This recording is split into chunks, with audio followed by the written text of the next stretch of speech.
ये बताना जरूरी है कि आज जिस शासन के नीचे हम लोग जी रहे हैं, प्रदेश और देश में जिस सरकार के बीच हम लोग काम कर रहे हैं, जिस भाजपा के शासन में हम लोग इतने साल से जीवन व्यतीत कर रहे हैं, आज उन मुद्दों के बारे में चर्चा करना जरूरी है।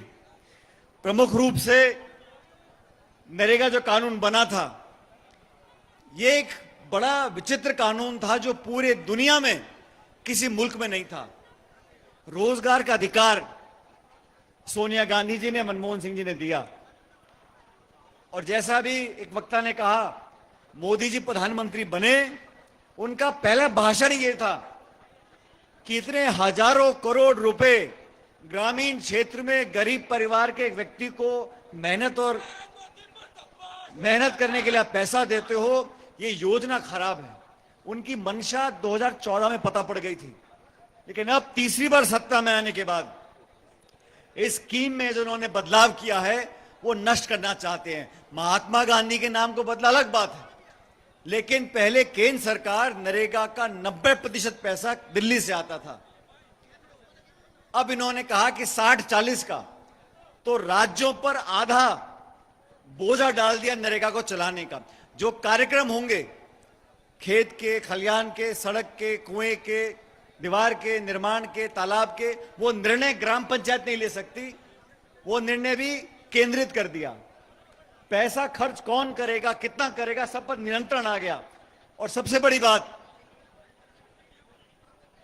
भारतीय जनता पार्टी की सरकार समझ गई कि देश की जनता को कितना भी शोषण कर लो, कितना अत्याचार कर लो, कितना कानून बदल दो,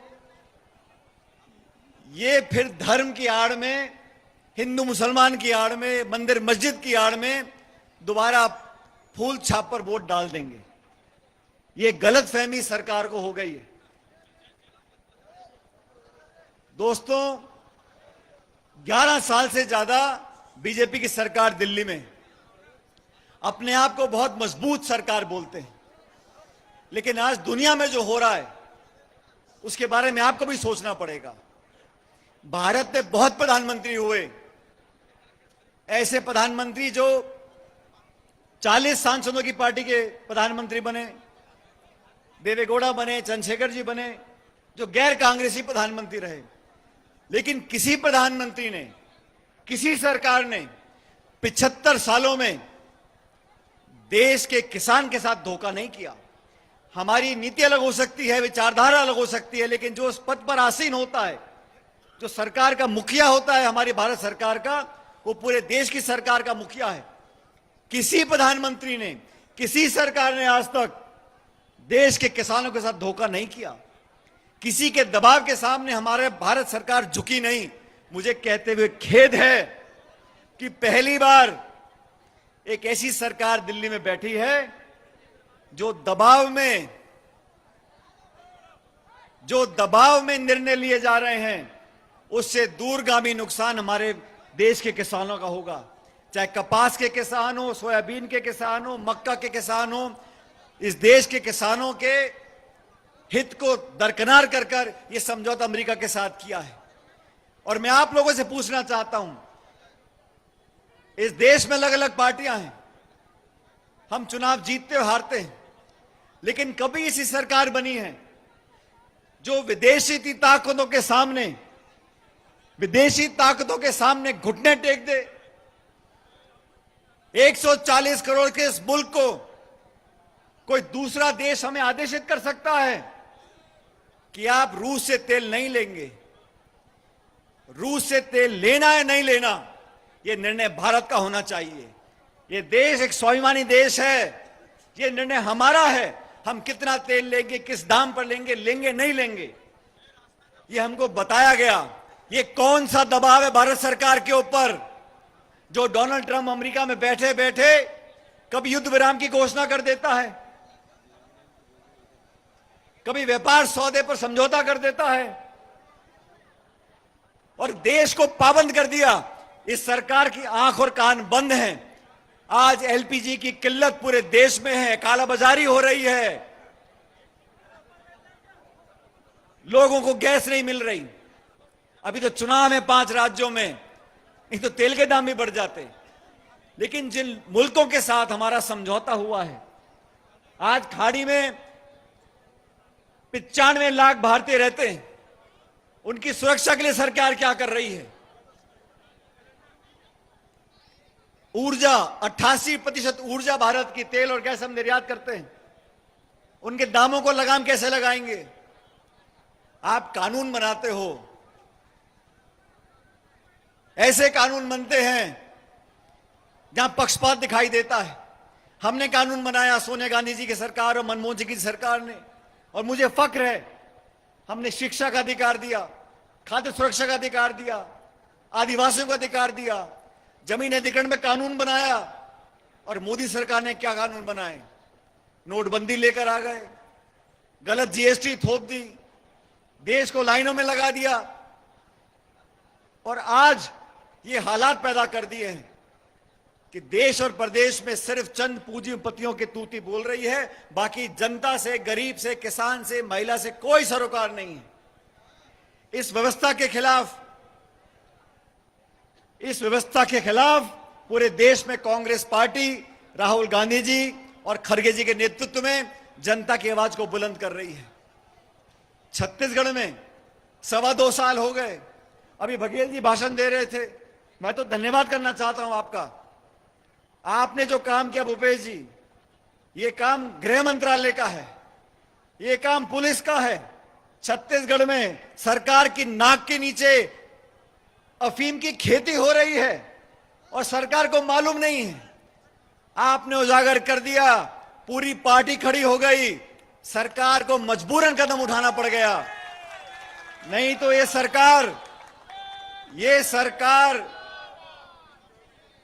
किसी भी अपराधी पे तब कार्रवाई करती है जब उसका संपर्क वो कांग्रेस से जोड़ सकती है। बाकी कोई कमी नहीं छोड़ी, शाम दाम दंड भेद सब लगा दिए। अभी कल राज्यसभा के चुनाव हुए, अलग अलग दलों के विधायकों को मजबूरन लालच देकर अपने पक्ष में वोट डलवा रहे हैं। अरे क्या जरूरत है आपको? इस लोकतंत्र को जीवित रखने के लिए लोगों ने कुर्बानियां दी हैं। 75 साल तक संस्थाओं को मजबूत करने के लिए अलग अलग सरकारों ने बहुत त्याग बलिदान दिया। मैं कल्पना नहीं कर सकता कि प्रधानमंत्री अटल बिहारी वाजपेयी जी होते और अमेरिका का रवैया होता तो हम उस समय की सरकार अगर भाजपा की होती तो कभी इसको मानने को तैयार नहीं होती। और राहुल गांधी बार बार चेतावनी देते रहे, कोविड होगा, महामारी होगी, देश के लिए कुछ कर लो, लॉकडाउन लगाना पड़ेगा। जनता की सुनने के बजाय, राहुल जी की सुनने के बजाय घमंड और आक्रमण में राज हो रहा था। और आज सरकार से सवाल पूछते हैं तो सांसदों को बर्खास्त किया जाता है, सांसदों के, राहुल जी के माइक बंद कर दिए जाते हैं। इस व्यवस्था में, लोकतंत्र में, जहां निर्वाचन आयोग पर तमाम आरोप लग रहे हैं और कोई सफाई देने को तैयार नहीं है। मुख्य निर्वाचन आयोग की चुनाव जो प्रक्रिया होती है उसको बदल दिया गया, और अब तो ज्यादा सोचना नहीं पड़ता। हम सब जानते हैं जिस दिन चुनाव में जाने वाले राज्य के अंदर प्रधानमंत्री की आखिरी सभा होगी, उसके बाद ही चुनाव घोषित होंगे। प्रधानमंत्री 13-14 को बंगाल जाएंगे तो 15 को चुनाव घोषित होंगे। निर्वाचन आयोग हो, प्रशासन अधिकारी हो, सब लोगों को दबाव में लेकर काम कर रहे हैं। लेकिन छत्तीसगढ़ कांग्रेस का हमेशा से गढ़ रहा है, और मैं आपको धन्यवाद देना चाहता हूं जो मंच पे तमाम नेतागण बैठे हैं, हमारे पूर्व मंत्री हैं, विधायक हैं, पदाधिकारी हैं, आप सबको साथ लेकर जनता की लड़ाई लड़ रहे हैं। अभी धान की खरीद में क्या हो रहा है? हजारों करोड़ का घपला है। सरकार के पास ना तो हिम्मत है, ना व्यवस्था है, ना धन है। डबल इंजन बोलते रहते हैं। कितने किसानों को पैसा दे पाए हैं? टोकन देने के बाद पेमेंट कितनों को हो पा रही है? चंद उद्योगपतियों के लिए ये सरकार काम करती है।